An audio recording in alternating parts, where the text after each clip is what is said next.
So, Sheldon, welcome to SuperLead podcast.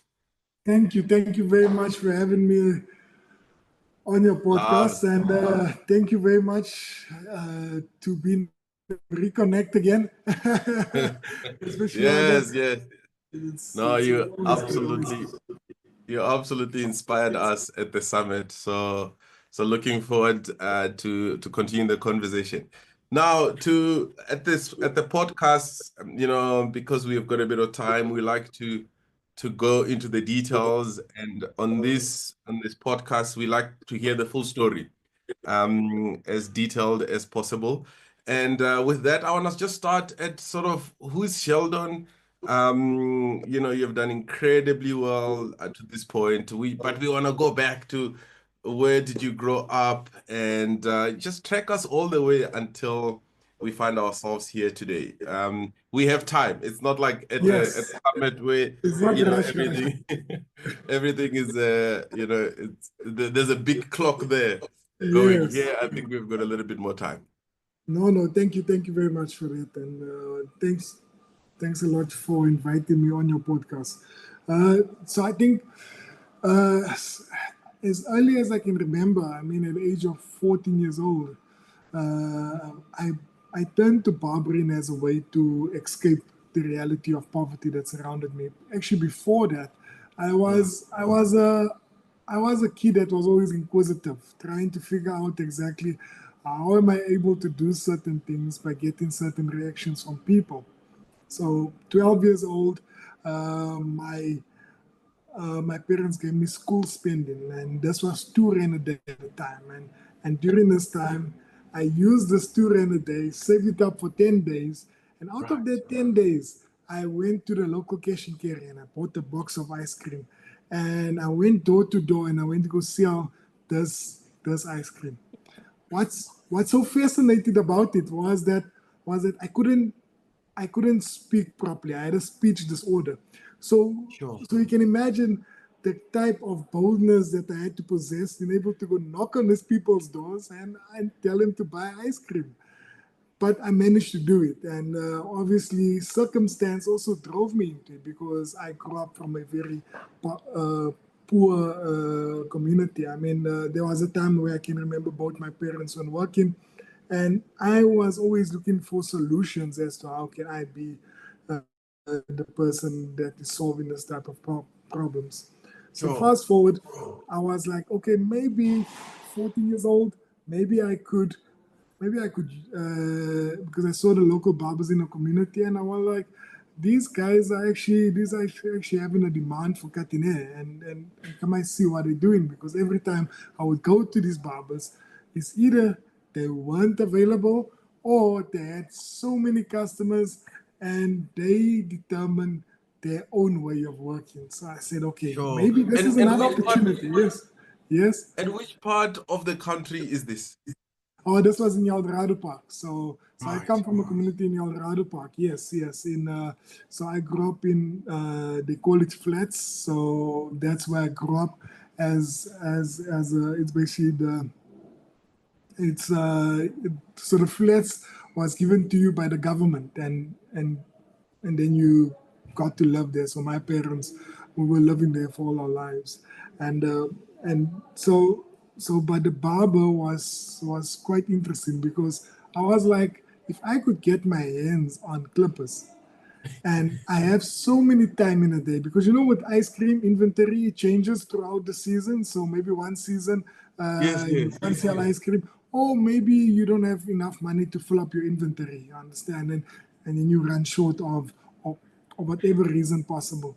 And I was like, okay, barbering for me was a way that I'm going to have one tool, and Sure. all I just need is time. And as a Right. teenager, I have so much time. During the day, I can cut hair the whole day, and I'm like, okay, that's something I'm willing to offer up. And I started cutting hair, and I learned my skill by visiting different barbers in my community. And sometimes these guys would then chase me away, and the following week I would just return with a bottle of coke as a bribe for my next lesson. And but that was the best way for me to learn cutting hair, and you can imagine 14 years old, trying to figure this thing out, I then started giving all the school kids. So where I grew up, there was two schools adjacent from each other. And all those kids, I used to offer them free haircuts in order to better my skill as a barber. So I used to offer free haircuts, and then I started charging as things went along, and as the skill started increasing. And I was like, maybe I can start charging like 5 rand, 10 rand a haircut again. So that was it. Yes. So more or less self-taught, and then every now and again you do get to the barber shop and the guys kind of show you how this thing works. You practice by cutting your schoolmates haircuts for free until you become good at it. Yes. I mean, quite interesting enough. Like I was the barber at home. I was the barber in school as well. I used to cut hair at school. I can remember the teachers. Once also the teachers used to get haircuts by Sheldon. So Sheldon was the go-to guy. If you want your haircut, just speak to Sheldon. And I think for me it wasn't necessarily about the money or basically the other thing was maybe the person looking good, but just being able to see their reaction once they have experienced that haircut. Sure. That for me was art fulfilling because we all know that a haircut lasts only a few days, but how you make that person feel during that moment for me was so vital. So I think that activated me and being able to serve people at that young age. Stunning. And so did the teachers give you additional marks for cutting their hair? No, I wasn't treated specially in any way possible. Maybe I was offered lunch now and then. I was offered lunch by the teacher, but Yeah. but when it came So to like marks and homework, I wasn't exemplary from that. I was still treated as any other because you kid. could negotiate and say, "Hey, I didn't do the homework because I was cutting your hair. Can I be exempt from this one?" So now you're doing this in high school, and then what took place after that? Yes, so basically, so fast forward, I matriculated, and when I matriculated, I then in my first couple of months, I started doing job hunting and looking at where I can actually. So then I got an opportunity to work through an agency at the time, and I got an opportunity to work at the bank, at Standard Bank, and and the opportunity came and says, you know what, we're looking for candidates to work. Uh, they called it a night shift, but it wasn't actually a night shift. It was an afternoon shift where you work from two or three till about 8, 9 in the evening or something like that. So this was the way of what the Envision call center supposed to translate and basically being able to accommodate people after hours instead of during the day. And that's the reason why that was introduced. So then I started out, and when I started out, things became so, I mean, it was, so when I started out, actually, I need to share the story. So when I started out, exactly the same point as me receiving my appointment letter. So I imagine I'm getting an appointment letter from the agency. The agency's name was Kelly Agency back then. Got an appointment letter, 4,500 Rand was my monthly salary. I'm looking Right. forward to this. And then a friend of mine who I grew up with, I mean, like I knew this guy all my life. He approaches me as well during that time. And he was like, Sheldon, I have this opportunity for you. And I was like, what opportunity? No, don't you want to come steal cars with me? Because we'll make so much money together. I'm like, what? No way. And that's the type of reality that I was faced with at that very young age. And interesting enough, being able to have the Christian values and have this type of values that's instilled within me, I was fortunate to make the right decisions. And yeah, because you can imagine this friend just telling you, you know what, we're going to make much more than that. And he was looking at least 3,000 per night or something like that. But No way. but I think that for me was was a starting point of something, and being able just to start out in corporate. So And I'm curious here. So when this opportunity is being presented, the downside yes, risk of being arrested and all of it, does it also get presented, or is it just about, hey, we can go out there, we can steal some cars, you can make as much as 3,000 rand per night. And back then, this is a big number. It still is a big number today. yeah. No. I mean, like they have a model where that doesn't concern them. They they're not concerned necessarily about getting arrested because they know how to maneuver the system.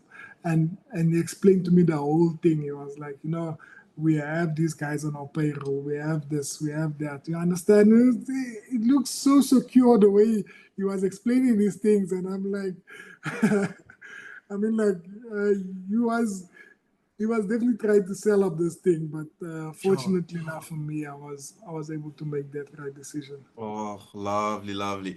Right. No, thanks for sharing that part of as well of your journey. So now you decide to join Standard Bank and you're not making as much money.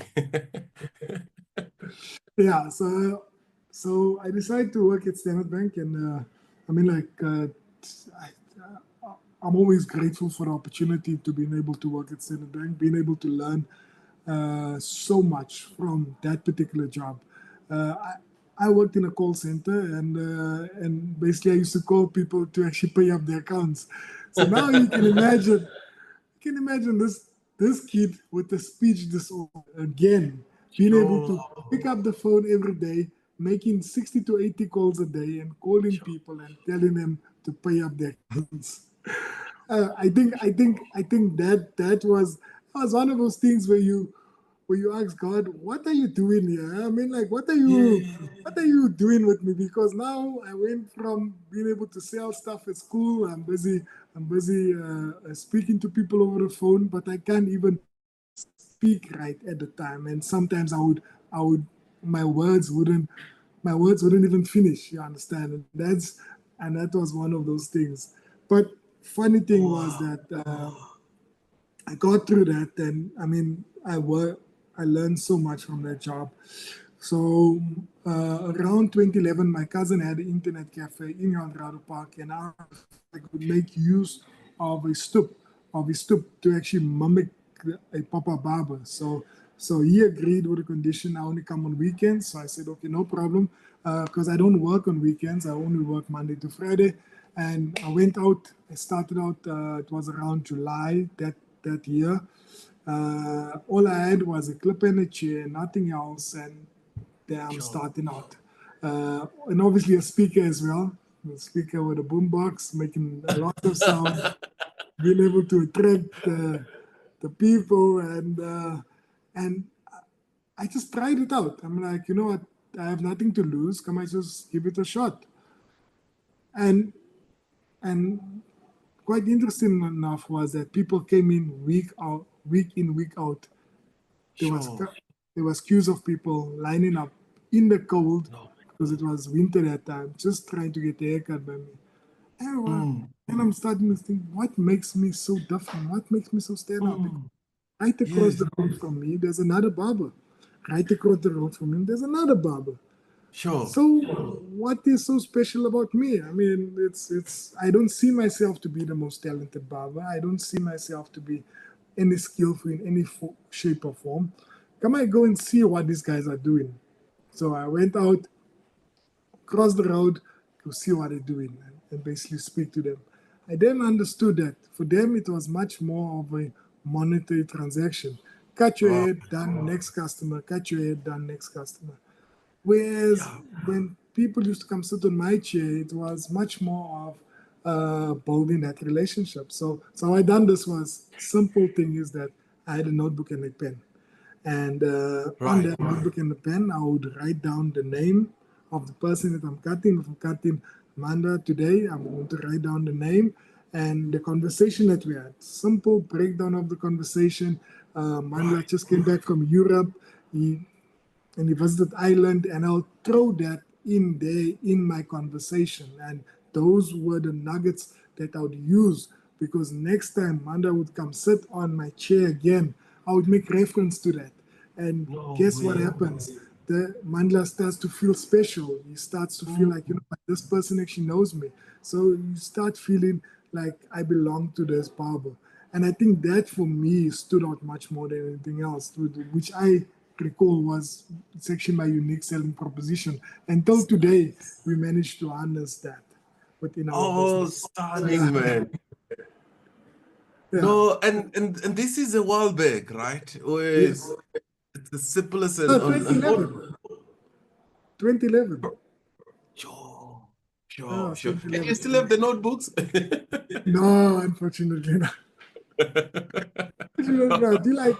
Man, the thing is like when you start the business and you do all of these things, I wish somebody would have said, you know what, track these things and take pictures and do all of these things.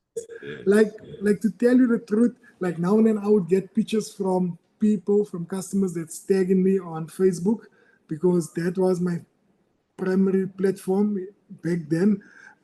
Being able to cut it, then they would tag me and say, remember these moments, remember those times when you were here at this current season. You understand? And that was that. I mean, like, I don't have any of those, but being able to have the people still remember that is just really, it's really fortunate. Lovely. So now you start off on weekends, you're cutting hair. During the day, during the week, you are in the call center. And this goes on until you decide This goes to on. transition. Yeah, so this goes on, and I got a friend of mine, because things are getting busy now. So you're like, as an entrepreneur that you are, you won't be able to accommodate every single person that's coming here. Might as well get somebody to help you. So I got a friend. This friend of mine, Kudosu Kate, I've known him for a couple of years, and I said, you know what, let's cut hair together.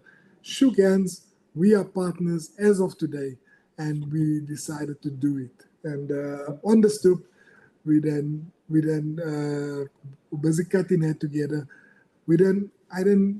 So the landlord of that particular premises started noticing, and he was like, guys, what you're doing here, you're busy with some funny stuff here, and I don't like this, because this is not supposed to be a barber. And my cousin and I got a space not far away from where the stoop was. It was a game area where guys used to go out and go play pool. You understand? But there was a space there, like a 20 to, yeah, I think it was 20 odd square meter space, very small, and that space, you wanted to just do maybe a room or something like that. So we offered him and said, why not do a barber here? And we are willing to take it on. Yeah. So then we spoke to him. He was like, guys, you know what? There's no lease here. If you don't pay you out, that's my condition. But you just have to make sure that you pay your rent every single month, and I want it by the end of the month. Don't even come a day late. That was the condition. Okay. So, Simple. simple as that. Simple as that. And anyway, we get started. And while we're getting started, just me and this friend, we started seeing. So we launched on the 3rd of September, 2011, and we see people coming in. Obviously, both of us has a day job, and we decided, let's get youngsters from the community to come and assist. So there's young guys from the community, and show them how to cut hair, and basically show them exactly how we can do this. So our way to upskill these youngsters was like, let's take them to a school. So each of us would get that during the week. So basically we'll say, you know what, let's go out to the school, let's go out to places where we can give free haircuts. And Right. Same approach. Same approach. Right. So then we went out to the schools, we went out to the old age homes, and we decided, let's give free haircuts. And whilst going out to the old age homes, I mean, that for us was so special because now you engaging with people that has been through life and they are able to share with you so many stories, very special. And and being able to speak to them, I think that was just that for us was one of the most amazing experiences ever. That we then decided to name the barbershop Sure. after them because they are actually the legends of our community. And that's the reason why it's Oh, called Legends Barbershop. stunning. Lovely, lovely, lovely. That's where the Yes, name comes from. that's where the name comes from. That's the reason why it's called Legends Barber. Wow. Yeah, Wow. yeah. So, Okay. And then you're engaging with the legends and this, oh, beautiful, beautiful. yes, You're yes, engaging with yes, the legends and then you're giving free yes, haircuts to the students. Your team essentially is growing in the process. yes, yes, yes. So basically, we're giving those free haircuts and we're showing the guys how to cut hair. So that same year, on the 4th of December, I then got married. And when I got married, was that yes, yes, I'm still married till Lovely, this day, lovely. till this day, till this day, till this day, man. Yes, I don't have a lovely. side or anything. I'm like still one Stunning, wife. stunning, stunning. Oh, congratulations, Thank congratulations. you, thank you Lovely, very much. lovely. So I got married, and when I got married, my partner, who was also my best man at my wedding, assured me. He said, "You know what? Go away. I got everything under control. You don't have to worry about anything." Trusted his words, and I'm saying, "Okay, you know what? Going away took about 6 days honeymoon, and Sure. then I returned to the barber shop and came back, and I'm like, and I see the doors are closed, and I'm like, what's happening here? Why is the doors Sure. closed?"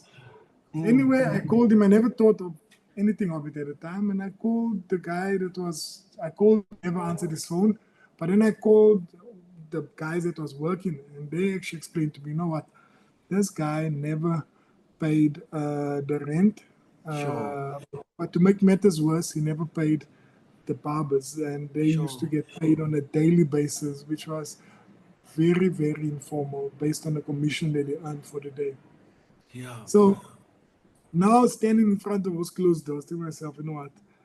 I've now lost now everything that we've worked for over this past couple of months. Just left me feeling devastated, thinking, like, who am I to think that I can really make a career out of cutting hair?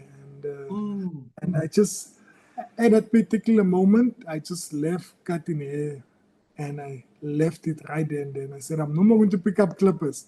And this is it for me. So I Sure. could work in a bank and I pursued to be to basically be much more of a 9 to 5 guy. I can Mm. remember, Madla, you talking about experiences. I mean, like at the bank, I, the bank afforded me to go study BCom. I never completed it, but I was about to. At the bank, I managed to grow myself as a person. And I think, although during that time I never got promoted, I was Yeah. able to learn so much from that experience. And I think Stunning. that for me was so heartwarming Stunning. because when you because when you in a situation like this and Yeah. corporate has I mean like the bank has been around for many years, you are able to Yeah. grasp from that knowledge and say, you know what, these are the elements. So quite interesting was that customers never stop calling me, Manda, and You customers directly. customers Wow. never stop calling me. Customers were asking me, Sheldon, when are you coming to cut hair again? And 3 years later, it was 3 years, 20, so 2012, 2013, 2 years later, uh, Mm. customers said, you know what, we want to cut, we want a haircut by you. And Sure. anyway, I then decided to get myself a scooter and and after I was reading a Bible verse at the time that said, "Let your hands not be idle, for you do not know what will succeed, either this or that. So work at it day and night." And Yeah. and that actually opened my eyes to actually want to go at it again. Got myself a scooter, went out after hours from 4 p.m. up until whichever time the customer, weekends as well. I used to service customers, and this was my way of getting back into this and building a confidence to actually want to come back. You see, Sure. the following year, 2014, I then decided to relaunch Legends Barbershop, go in at my own Yes, again, yes. and deciding, what, I'm going to give it another shot. So, 26th of July, the guys that was working at the previous shop, they have full trust in me to actually come join me again and let us go at it once more. Oh, so good. And then we relaunched Legends Barbershop. A week later, I then tendered my resignation at the bank, and I said to my manager, you know what, I'm leaving to become a barber. He laughed at me and he was like, "Who makes a career out of cutting hair?" And I never looked back from there. I mean that's been my journey ever since. And Oh, fortunate enough, we've been able to scale the business to over 70 stores in 5 countries. And you'll see our product range, which is quite popular in the retail space and wherever we are. But I think that's one thing that for me till this day, Manda, if you ask me, what's the one thing that you're really proud of? The one thing, yeah. and the one thing that I'm really fortunate to do is being able to start up our training and development academies. You see, the training and development academy is a space. So we have training centers wherever we have stores, but Yeah. but we have a training center in Joburg CBD, which Okay. which which houses about 48 barbers at a time, and and I think this particular training center upskills barbers. You don't need matric, you don't need any skill set, you don't need anything. You just need the attitude and willingness to learn how to cut hair. Sure. And that for us, you don't even need to know how to cut hair. We will teach you to cut hair. So Wow. that for us was one of the things where we're like, you know what, we want to train barbers, we want to show them exactly the fundamentals of what it is to be a barber. And not only that, I think the skill set is one thing, Mandla. The other thing for me is being able to transform these people's lives, because we all know Absolutely. that these guys come from poor backgrounds, like Sheldon, like the story that Sheldon shared with you. These guys Mm. come from impoverished backgrounds. They're looking for an opportunity to actually become something. And Yeah. and and I think one of the greatest blessings for us is being able to build good fundamentals within them. Sure. That is lacking within our space, because you find boys and girls coming into the training center, and Yeah. when they leave, you know what blessing it is. So when these guys leave from the training center, they are able to be good men and women for society, Oh, because they wow. won't go out and go do wrong. They won't go out and go do certain things that is not according to what they have learned within the training center. So although we're given a skill set, and we all know the saying, teacher, uh, Teach teach a a man to man. fish, Uh, yeah, and you teach a feed him. man to fish, and you won't feed him the rest of his life. Although we're giving him that, we said, you know what?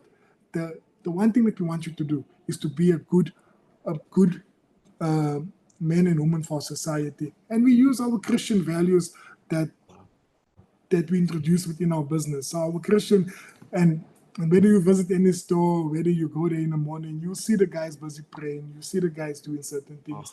We wow. use this, and we understand that biblical principles is the way that we can foster a good foundation for our staff. And because the world is filled with so many different things, and listening to this, listening to that. But how do you stay grounded? You stay grounded in the faith that God has placed you in. So I think that for us Oh, is one of the places where if you ask me today, Sheldon, is that one thing? I say that's one thing that I believe I'm super proud of, because you're giving hope, you're giving opportunity, you're showing somebody, you're changing their lives. And I'm so passionate about it more than anything else. stunning. Oh, lovely, lovely, lovely, lovely. I want to go there. I want to go there and kind of hear a little bit more. So you maybe we'll get to that part. But so now here you you set up, you start with the scooter. Eventually, I imagine you get a space. You have your first shop. Some of the guys that you worked with before, they come to join you. I want to just kind of hear a little bit more about then you open the second one and then the third one. Are these shops profitable? You know, how you carrying the rent and all the rest of it?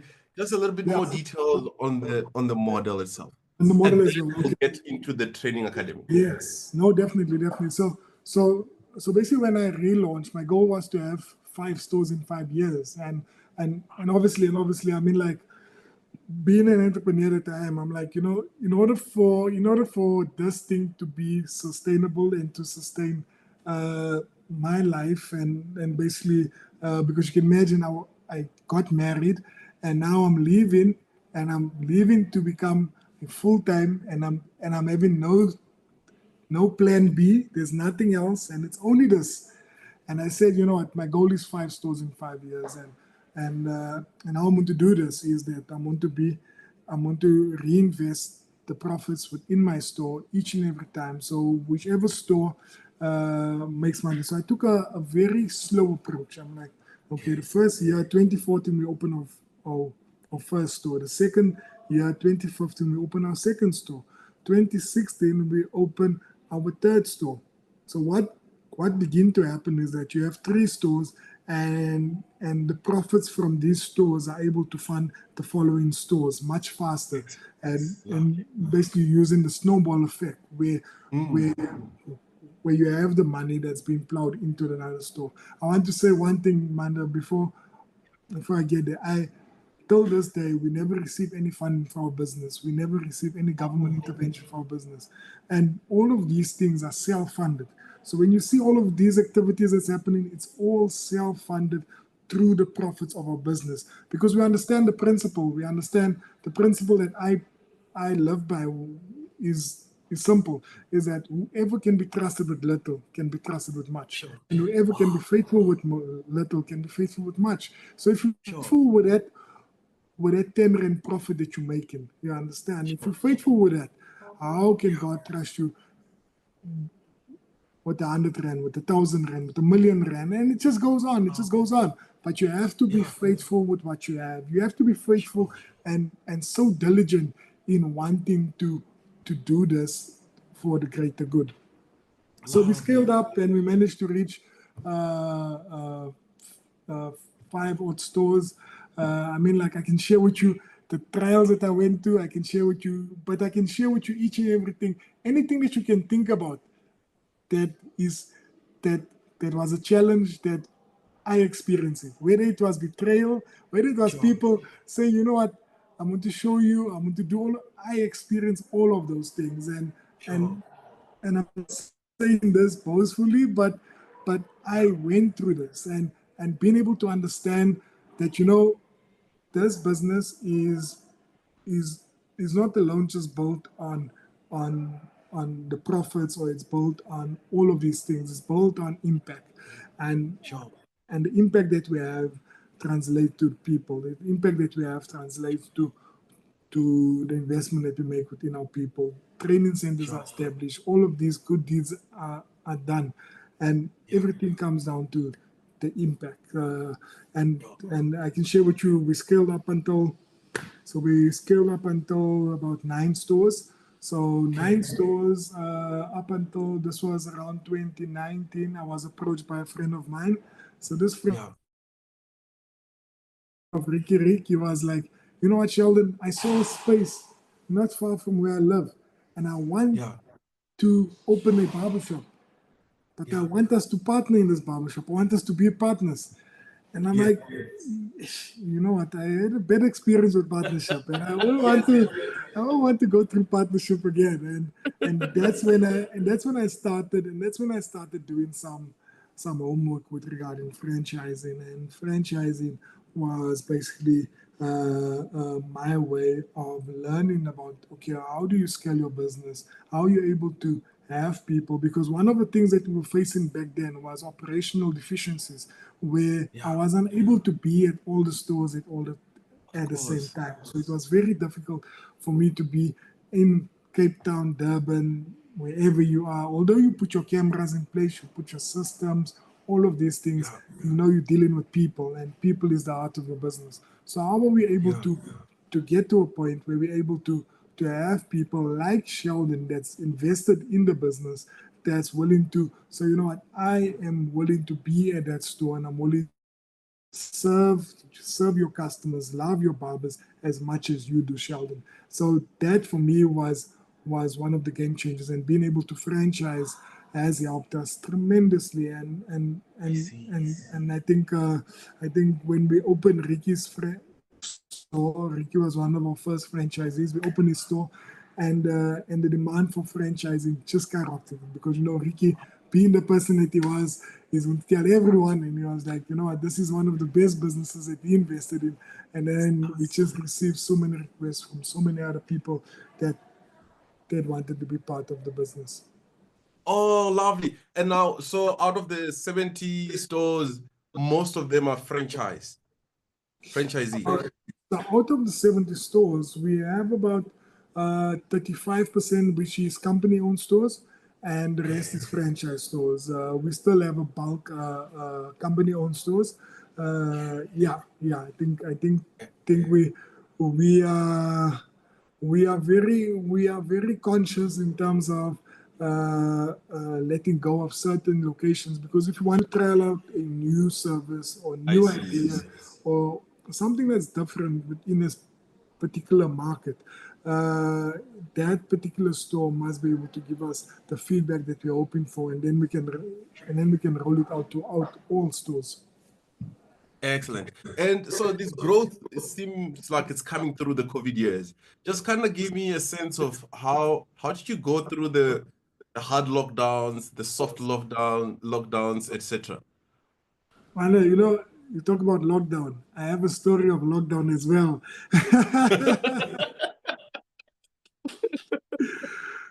Yeah. I have a story of lockdown. And you know, the thing is, with lockdown, quite interesting enough. I can remember when Cyril mentioned this, that we were going to be locked down, and we all were thinking it's only going to be 21 days. It's only going to be 21 days. It's only going to be 21 days. But what ended up to be a 4 months experience. We were locked down for the longest of time because we were in direct contact with customers. So that for us was so critical, because now you question yourself: is people going to come back? Is people going to want to be part of your business? Are they learning to actually do their own thing? So it was really tough. So I can remember we got on a Zoom call with a couple of the franchisees, and obviously funds are running dry, and people are asking now on the Zoom call, people are asking, you know what, how are we going to pay salaries, because the guys are not working? How are we able to cater for all of these salaries? And the one franchise is saying, no, we can't pay them. They didn't work. And the other one is saying, you understand, everyone is in agreement with that. But then Ricky stood up. Ricky was like, you know, why are we doing what we're doing? Is it their fault that we're in a situation that we are? You understand? And he actually said, you know what, if need be, we need to come together and come up with ways and means of how we can accommodate them during this time, because they are experiencing difficulties as well. They also have monthly expenses they need to cover. So it just goes to show the type of person that he was, you understand? And that's the reason I loved him so much, because he understood that it's not about profit, it's not about the money, but it's about the people. It's the people at the end of the day that actually needs this. And quite interesting, during that time, Maanda, while in lockdown, you see now the money is starting to go down now, and we're doing all of these things. We had about 97,000 rand in our bank account, and this was down. This was all we had in our bank account. We had about 97,000 rand in our account, and we didn't have anything else. And I just felt God speaking to me. God says, you know what? People are struggling out there. People need hope. People need food. People need these things. So you can't offer your service, but at least that money that you have, are you able to plow and give to the next person? And it was very challenging. That for me was one of the most challenging decisions that I had to make, being able to take out of that money, because now basically heading towards the end of this. And what happened was I then started to just being obedient, and I sent money to the guys in the different regions, in the different regions, and basically send them e-wallets or basically money to the bank account. Say, please go out and go buy groceries for the people that's in need. Just do this, and please do this in every region possible. And I done this with that whole money. And what happened was something because I had to step out in faith, and that's exactly where faith steps in, because you don't know what's going to happen. You don't know exactly what's going to transcend after that. And what stood out for me was something miraculous. I mean, Maanda, we came back from lockdown on the 25th of June 2020. Yeah. Our stores were overflowed with customers. We had customers that particular day.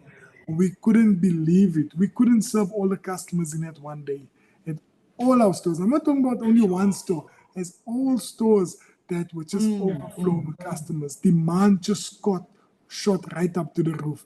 And I think that just affirms what God was trying to do during that time, because for me it was like, even during the scarcity, He will supply, you understand. And even during the crisis, He even multiplies, you see. So I understood that principle of giving, the principle of wanting to be obedient to God's voice, helped us tremendously, and that's how we managed to overcome COVID.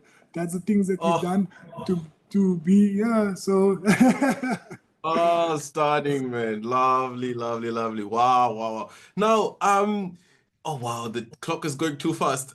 So I'm curious about your products now. So I see yes. you cutting hair, training other people to cut hair, growing from one store to the next store, and you're prudent with your finances. You're investing the profits into the next store, then you're franchising. Now, tell me about the products.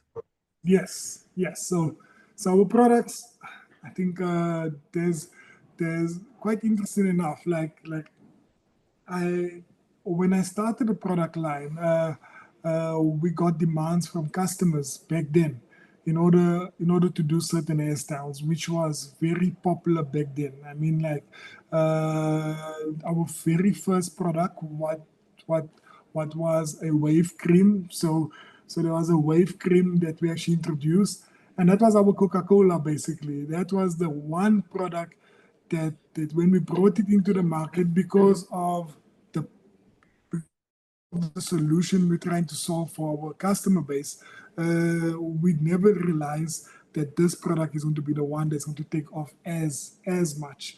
And just being able to solve and listen to our customer, that was very key for us during that time, because we use certain things to actually evaluate, is this a good product? What does the customer need? You understand? Because one of the things that we can all do, if you're looking to do products, you can all just go into a space, create products, but for who you're creating your products for. You see, so your customer base is very important. The feedback that they give us, because they're the ones that actually determine, is this a good product or not? And they are the ones that's testing, that's basically doing the things. They are the ones that actually gives us the valuable input that we need. Yeah.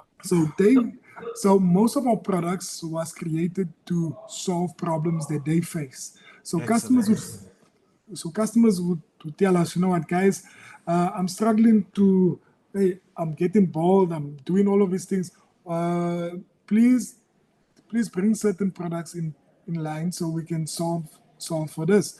And then we started doing research, and we started doing what is the key ingredients for baldiness. You understand? What are the products used into the market that will solve this? Then we use our testing to this. We give it to them, and we make them test it.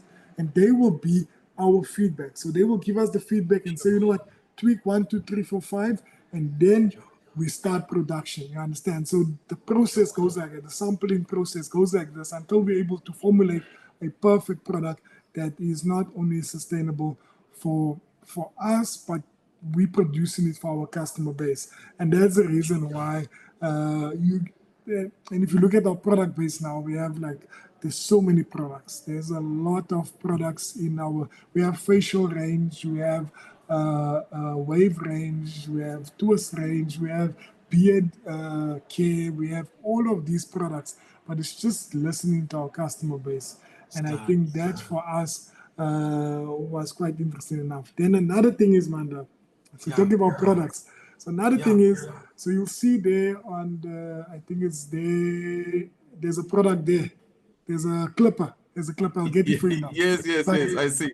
But it's clippers. So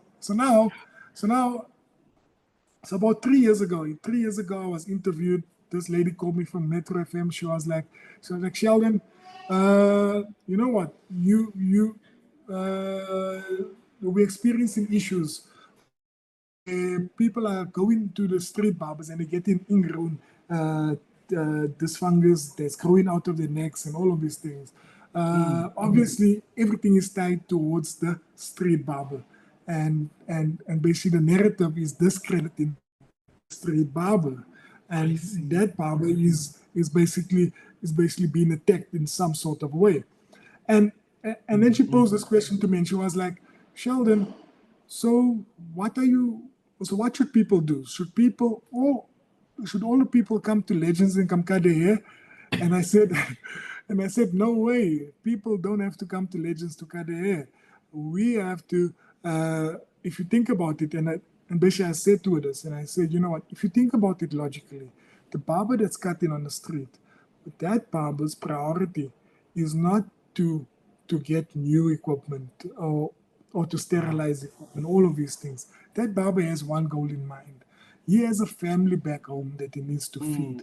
You understand? So when he's done cutting hair there, and basically, let's say, for example, he makes about 50 Rand or 80 Rand, 100 Rand, whatever it is, his main priority is going to be his family first before he thinks about actually solving for certain needs within what he's doing. So this led me to starting to basically doing some investigation on how I can be a solution solver. How am I able to solve for this problem that we can be facing? So then I decided, you know what, I'm going to do as much research as possible to come up with a clipper that, for one, is affordable. The second thing is, which is cordless, because you know that in South Africa, load shedding is still rife.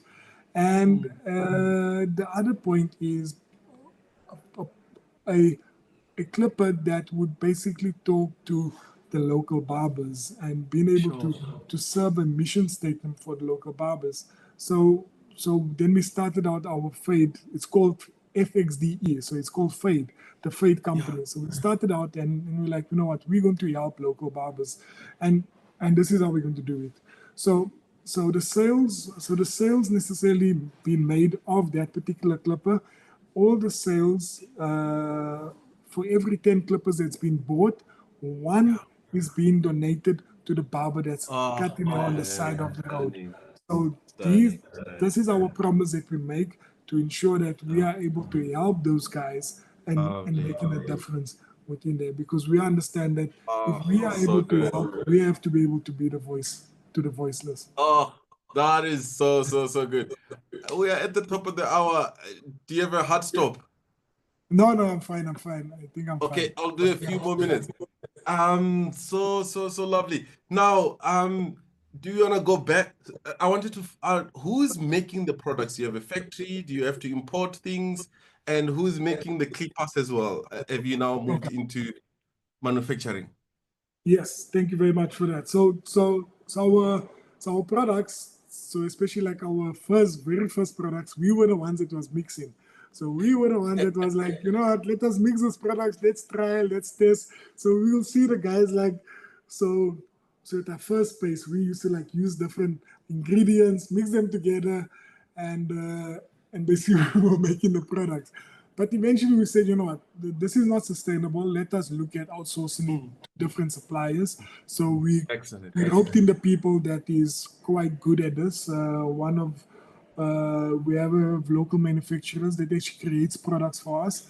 And also we import products from products that we can't necessarily make within South Africa because of the type of infrastructure that it needs. We then decided, you know what, let us create this product in overseas and also for our clippers as well.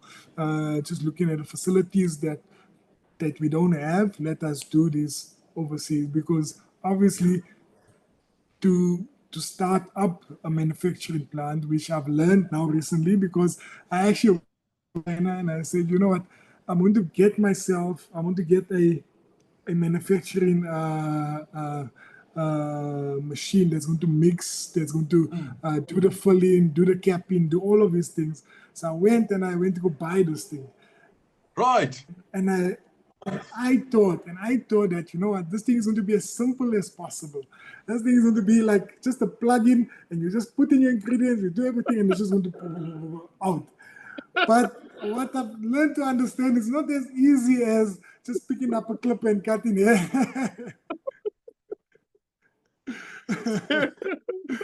There is so many technicalities that around it. It's like Of course. you have to be certified in this 1, 2, 3, 4. You have to do this. And obviously that's one of the things that we'd love to do. We'd love to have our own manufacturing plant. But just understanding the technicalities around it, it's a lot of work. It's so much work. Oh, lovely. Okay, good one. I want to close towards the training academy. So just when in the process did you sort of figure out now you want to train people? And it seems to me I didn't hear much about the cost of the training, and then what happens to the graduates. So just kind of that value chain of the academy. Thank you. So yeah, I think training has always been part of our business for the longest of time. We've never actually had it. For us, it was just a way of training barbers and basically placing them in stores. And Yeah. and now we've come to realize that we're making training as part of our whole ecosystem. Because what training center is not necessarily a profit center. It's much more of a cost center. So whether you see the products, the profits from the products, the profits from the stores, we take those and we use these and we say, you know what, we are going to fund the training center, and the training center is going to be our vehicle to actually wanting to make a difference where we can. And the training center is that vehicle. So that's something that we're quite big on in terms of our training center, where we're able to fund students. They don't have to pay to enroll to be part of the training center. We can identify out of these students who are the ones that's eligible to become to work in a store, and who are the ones that has entrepreneurial attributes where we can support them and help them start their own businesses within their communities. And as you see, one of my goals for 2025, if you look at my LinkedIn, one of my goals for 2025 is to employ 1,000 young people within our stores. That's a big gap to fill, and I think it's something that we really love to do, being able to decrease the youth unemployment rate. Because if you think about Maanda, the stats where we're sitting with right now, and this is the reason why this is so crucial. So the stats that you're sitting with right now is that 5 out of 10 young people are sitting at home without jobs. They don't have hope. You understand? They don't have the thing is, if we as entrepreneurs in the positions that we are able to help and be the voice to them and say, you know what, let's take you in our ecosystem. Let's adopt you. Let's see how we can help you and take you to a space where you can grow, where you can flourish. Quite interesting. I want to share the story with you. So there was this one lady, I actually spoke to her last week when I was at the training center. This lady, I spoke to this lady. I'm like, you sound very learned. You like, she says, yes, I have a diploma in accounting, and I went to go study. But unfortunately, there was no opportunity for me to go work. I've tried all institutions, applying for jobs. No one is able to accept me. And for me, this was the only thing I saw as as a way to actually provide for my family back home. So she started the training. Next week, she's going into a store. She's going to be working in a store, and Lovely. and just the willingness to want to do something that she has no idea how to do it. You understand? She's graduating next week, and I mean, like, this for us is the type of stories that fuels us, because you're able to help somebody. Being able to put food on the table for their family. And I think that's in essence what it is. Being able to help those in need, and just looking at where we place the training center. It's definitely at the heart of what we do, and everything ties towards that. Wow. And then how long is the training program? So the training program is 12 weeks. So we take the guys through a 12-week training program where practical. So just to show you quickly, so the training center is placed in high densely areas. So our one in Joburg CBD. So we have the one in Joburg CBD. We have. I told you our capacity is about 48 students. We have run over capacity right now, just to be able just to solve for demand. We have about 72 students as of today.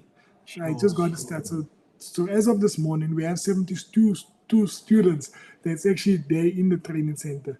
These students that's in the training center, their goal each and every day, they have a target of cutting 6 to 8 people a day. So you ask me, where do they get these people? So they go out into the street and they go get people from the streets, from the different places. So whether it's school kids, so whether it is exactly what Sheldon was doing, all of these things. So and they give them free haircuts. So they give them free haircuts each and every day. So just do the math, Maanda. If you multiply six haircuts times 72, how much is that per day? Now you multiply that in 5 days, and you multiply that in a month.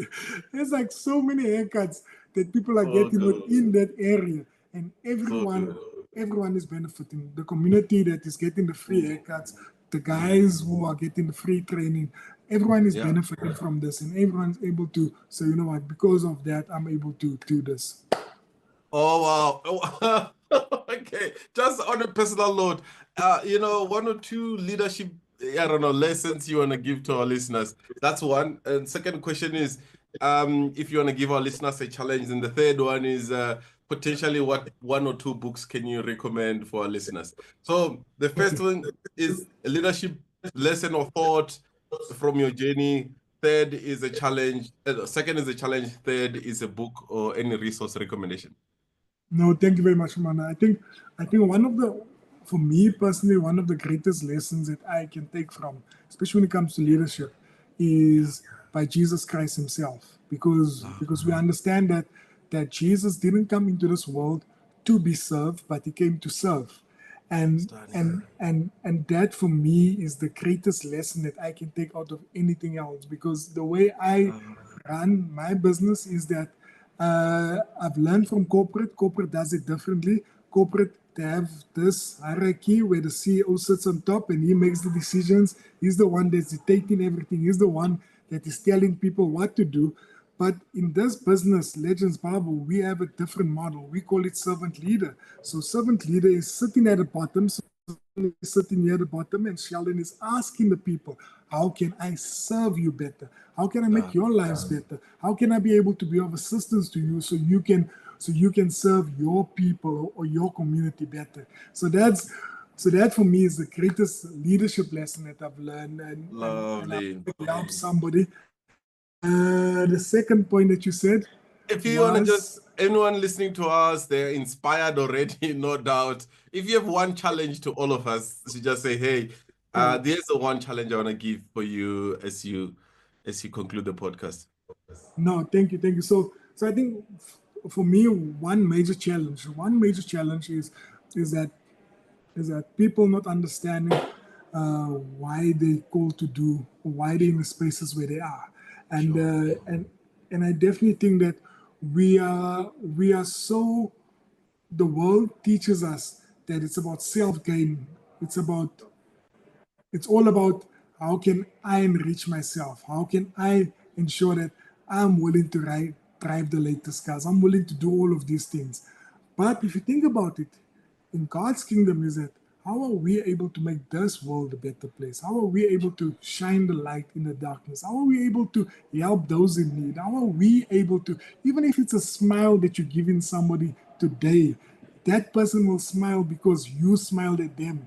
And that's one thing that stands out. So if you have a light, don't dim your light just because of your light is there. Shine your light wherever you find yourself in, and let your light transcend throughout where you are right now. And I think that for me is so important. And as you can see, to your last point, I'm a very passionate believer, and I Yes. purely and I mean, like, the greatest book that I ever read was the Bible, because I learned so Oh, much lessons in the lovely. Bible, and there's Lovely. no other book that I feel that can Sure. transcend that, because I believe that the lessons that's in that book will be able Yeah. to orchestrate my journey and help me along this way that I'm going. So if anyone that's listening to this, if you grab a Bible or whichever religion you are, but this is what I believe, and I hope that it helps somebody today. Oh, Sheldon, so good, so good, so good. Thanks a million for your insights on the podcast, but more so for the work that you're doing out in the communities.